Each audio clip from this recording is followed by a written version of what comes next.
ఇక్కడికి రాలేదు, మొదటిసారి రావడం. అంత చక్కటి వాతావరణం, ఎంతో భక్తి చూసాము.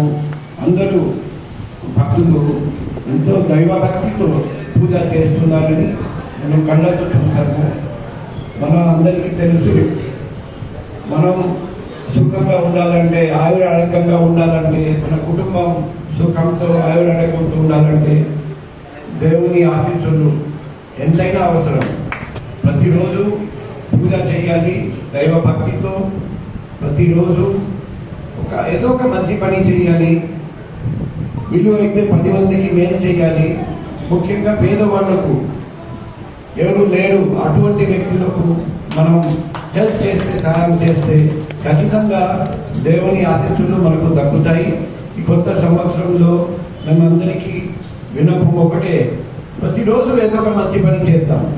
ఇది చిన్న పని అయినా సరే. ముఖ్యంగా నిరుపేదలకు సహాయం చేద్దాం.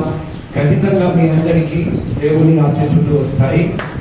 నా ఫోన్ నంబర్ హామీ ఇస్తూ ఈ నూతన సంవత్సరంలో భగవంతుని ఆశీస్సులు మీ అందరికీ, మీ కుటుంబానికి అందరికీ వస్తాయని, మీరందరూ ఆయురారోగ్యంతో హాయిగా ఉంటారని